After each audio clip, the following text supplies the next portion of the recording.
drop sound that is going right along with the melody. In addition to that, I do have a kick drum that's working with those as well. Let me isolate this even further so you can hear the sounds that I'm referring to. You hear that? Let me remove the melody just to further drive home the point.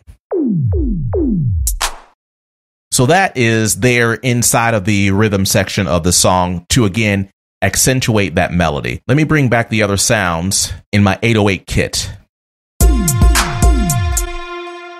Same thing with the kick drum. You have the boom, boom, boom. Take a listen to it. So the point is, when I create my tracks, as we just talked about in the first tip or the first idea, yeah, I want to make sure I put a lot of emphasis on making the melody push through and sound full and thick.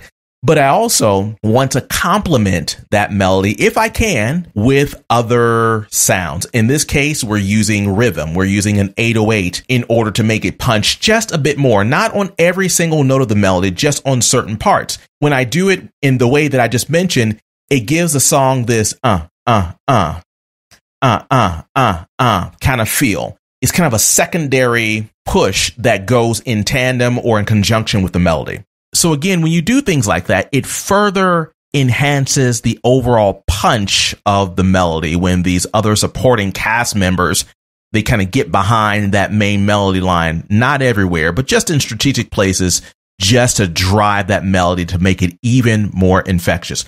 All right, so let's go ahead and play this one more time so you can get the fullness of what I'm talking about.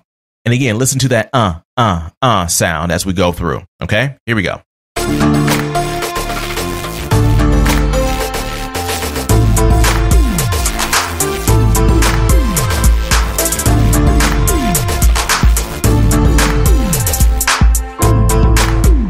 Okay.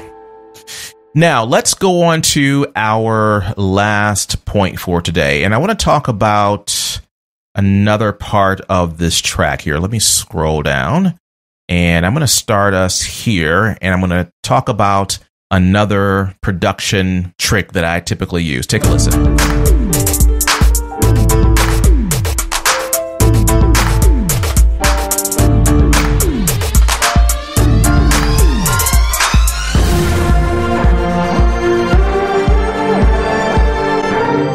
Okay, so what I want to talk about happened right there.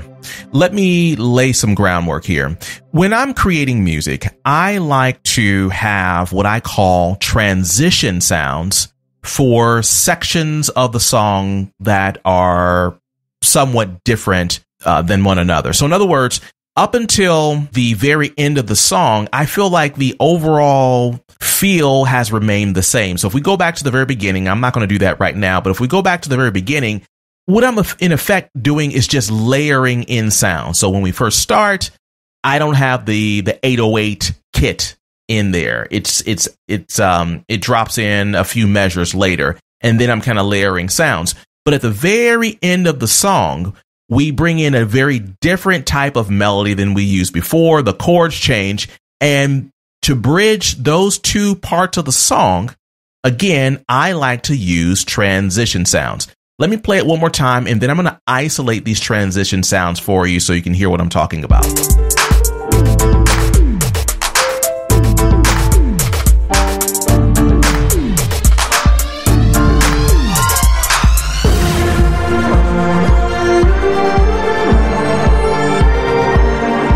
Okay. So let me do this. I'm going to go ahead and solo the transition sounds that I'm referring to. I'm going to just play them I'm going to have them play individually. And I have about, looks like 3 of them here. And when you isolate them, you will hear what I'm talking about. And we'll go back and go over the logic as to why I use transition sounds. So again, we have 3 different sounds that represent this transition point between one section and the other. Take a listen.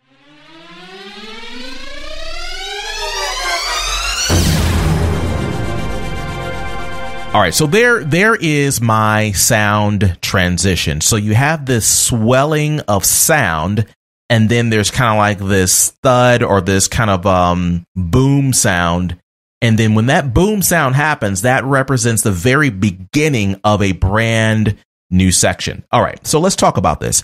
I personally like to use this in songs so that when the listener is following along with my track, these new sections don't just come out of nowhere.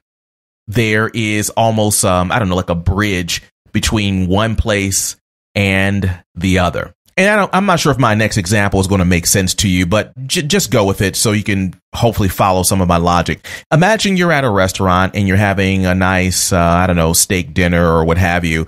And then the server comes over and says, hey, you know what? Do you want to have some dessert now that you're finished?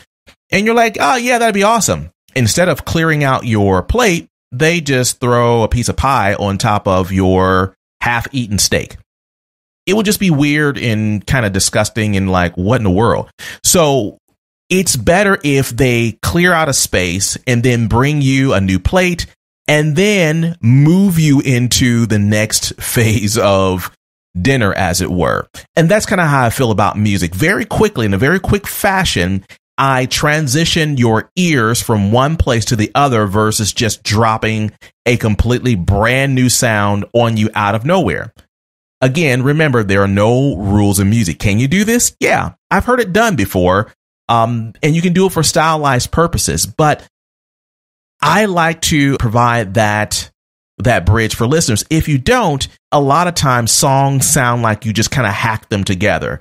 You had an all right chorus and then you had an all right verse and an all right bridge, and you just mashed them together. It's like, I kind of like that. Hey, I like that. I like that. Let's just smash it together and have this Frankenstein song. Style wise, can it work? Yeah. You might be hailed as a creative person for doing so, but sometimes people can see through that. And it's like, you just took some decent pieces of multiple songs and just crammed them together. To eliminate that type of stitched together feel, I like to smooth areas over with things like that. Even if that's not the case, let's say you didn't start off with 3 different songs and you kind of mashed them into one. Again, it can feel that way if your transitions between sections, verses, and intros and things like that seem completely different than one another. So let's go back, and I'm going to play all of the tracks so you can hear that swoop sound and that boom sound all together. Take a listen one more time.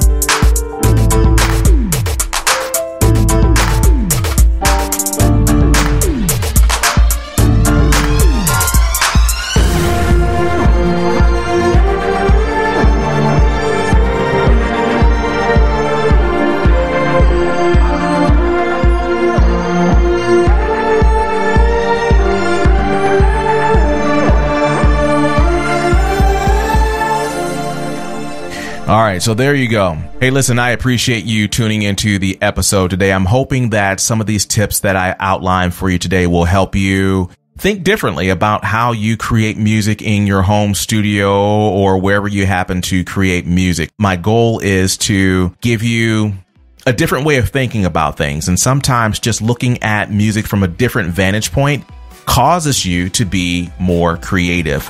And of course, creativity is the name of the game. When you can achieve more creativity, you obviously can be more successful at music. Yo, I appreciate you checking us out. Make sure you share our podcast with people you know. Go over to our website, check out all of our other episodes. You can go to successwithmusic.com. Again, that's successwithmusic.com. Yo, check us on the next episode and make sure you share the podcast. Hey, you can do us one better and leave us a phenomenal review on Apple Podcasts.